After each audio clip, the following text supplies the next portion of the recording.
Assalamualaikum warahmatullahi wabarakatuh.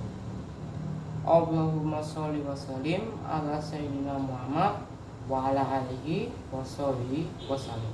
Amma ba'd. Perkenalkan, nama saya Hamzah Muanib dari kelas 11 MIPA 3 absen 11, ingin menjelaskan sifat-sifat Rasulullah.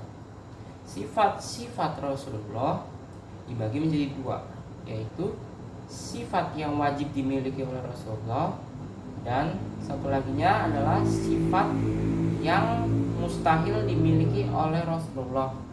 Yang pertama akan kita bahas adalah sifat yang dimiliki oleh Rasulullah. Sifat yang dimiliki oleh Rasulullah dibagi menjadi 4, yaitu asyidik atau jujur, al-amanah, tabligh, dan al-fatonah. Yang pertama, asyidik. Sifat wajib Rasulullah yang pertama adalah syidik, yaitu jujur. Maksud dari sifat yang pertama adalah semua ajaran yang disampaikan oleh para utusan adalah benar dan tidak mungkin ada dusta atau kebohongan, baik ajaran-ajarannya maupun penyampaiannya, karena sifat ini pasti dimiliki oleh Rasul. Sebab sifat ini tidak ada seorang pun Rasul yang berbohong kepada orang lain. Asidik ini begitu melekat pada Nabi Muhammad SAW. Kejujuran beliau tidak terkenal hanya di kalangan para sahabat, tapi juga para musuhnya.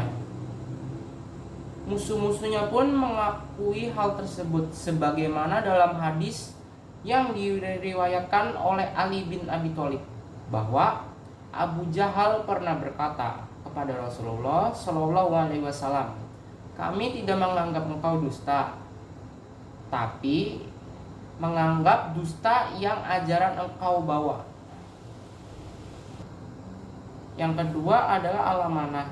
Sifat kedua yang dimiliki Rasul adalah al-amanah yang wajib. Kenapa? Yaitu Rasul itu harus dapat dipercaya dan mustahil bagi mereka untuk bersifat khianat. Dengan sifat ini, maka para Rasul terpelihara dohir dan batinnya dari setiap perbuatan-perbuatan yang melanggar syariat. Rasulullah tidak mungkin ingkar terhadap perbuatan atau ucapannya, karena tidak ada satupun perbuatan yang terlepas dari maksud Allah. Contohnya, saat kaum Nabi Nuh alaihissalam mendustakan apa yang sudah dibawa dari Allah Subhanahu wa Ta'ala. Allah Subhanahu wa Ta'ala menegaskan bahwa Nabi Nuh alaihissalam merupakan orang yang terpercaya atau amanah. Dalam surat Asy-Syura ayat 106-107 yang berbunyi, "Izqala lahum angkuhum nuhun ala taktakun inni lakum rasuluh amin." Artinya, ketika saudara mereka Nuh berkata kepada mereka, "Mengapa kamu tidak berkata dan bertakwa? Sesungguhnya aku ini seorang rasul kepercayaan yang diutus kepadamu." Yang ketiga, at-tabligh. Sifat ketiga yang dimiliki Rasulullah adalah tabligh, yang berarti menyampaikan wahyu. Seorang rasul akan senantiasa menyampaikan risalah yang dibawanya untuk manusia. Baik risalah yang dibawanya untuk manusia yaitu berisi perintah maupun larangan Allah Subhanahu wa Ta'ala. Wahyu yang telah disampaikan oleh para rasul tersebut dapat berupa pengetahuan, syariat maupun pedoman, ataupun risalah kenabian yang lain. Sekalipun wahyu yang disampaikannya tidak mudah maupun bukan sesuatu yang menyenangkan para rasul. Sifat keempat yang wajib dimiliki oleh Rasulullah adalah fatonah.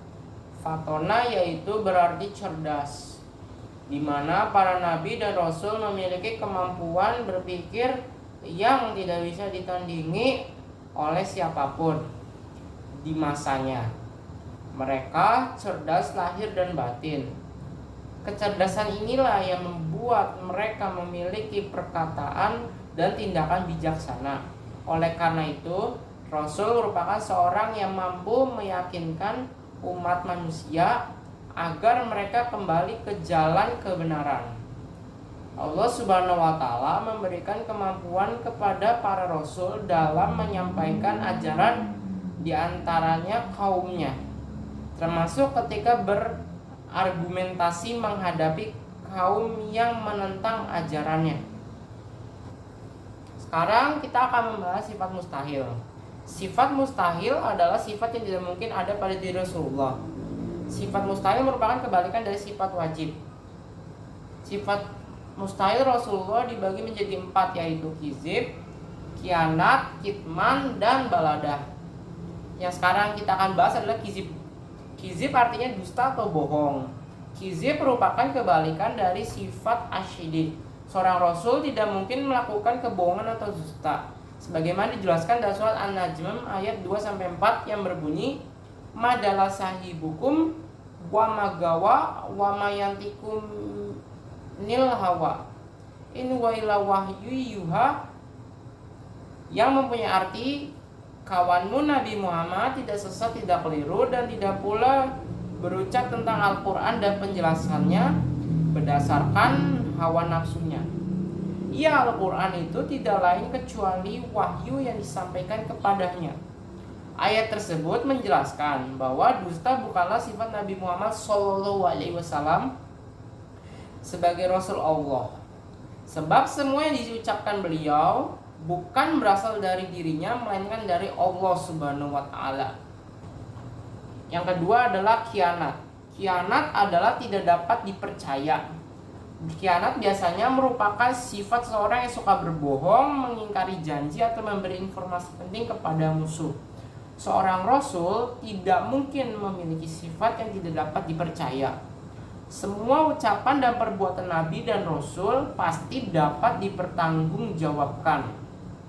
Allah Subhanahu wa Ta'ala berfirman dalam surat Al-An'am ayat 106 yang berbunyi, A'udzubillahi minasyaitonirrajim, bismillahirrahmanirrahim. Ittabi'u ma uhiya ilaikum mir rabbih. La ilaha illahu wa arid anil musyrikin. Yang mempunyai arti, ikutilah apa yang telah diwahyukan kepadamu Nabi Muhammad, bahwa tidak ada Tuhan selain Dia, dan berpalinglah dari orang-orang yang musyrik. Yang ketiga adalah kitman. Kitman artinya menyembunyikan. Setiap Rasulullah tidak mungkin menyembunyikan wahyu yang diberikan oleh Allah Subhanahu wa Ta'ala kepada mereka. Rasul pasti akan memberitahu wahyu-wahyu yang diberikan oleh Allah kepada umat-umatnya. Kitman dalam dalil yang berbunyi, A'udzubillahi minasyaitonirrajim, bismillahirrahmanirrahim.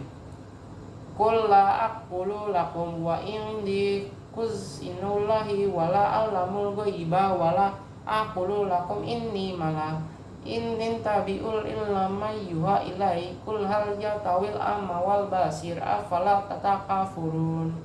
Artinya, katakanlah Nabi Muhammad, aku tidak mengatakan kepadamu bahwa pembendaraan rezeki Allah ada padaku. Aku sendiri tidak mengetahui yang gaib, dan aku tidak pula mengatakan kepadamu bahwa aku malaikat. Aku tidak mengikuti kecuali apa yang diwahyukan kepadaku. Katakanlah, apakah sama orang yang buta dengan orang yang melihat? Apakah kamu tidak memikirkannya? Sekarang kita akan membahas sifat mustahil bagi Rasulullah yang keempat, yaitu balada. Balada artinya bodoh. Balada adalah sifat yang mustahil dimiliki oleh Rasulullah. Balada adalah lawan dari sifat fatona yang berarti cerdas. Rasul tidak mungkin memiliki sifat balada, karena dalam berdakwah menyampaikan agama Islam kepada umat yang lain perlu dengan pendekatan yang tepat dan cepat tanggap supaya bisa membaca situasi di sekelilingnya.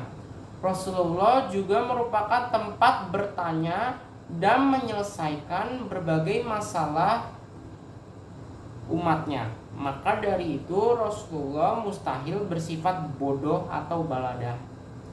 Ini sesuai dengan firman Allah yang berbunyi, jadilah pemaaf dan suruhlah orang yang mengerjakan yang makruh, serta janganlah pedulikan orang-orang yang bodoh.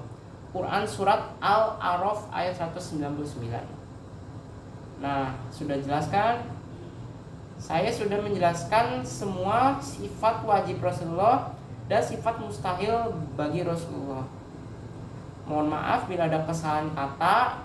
Sekian dari saya. Wabillahi taufiq wal hidayah. Wassalamualaikum warahmatullahi wabarakatuh.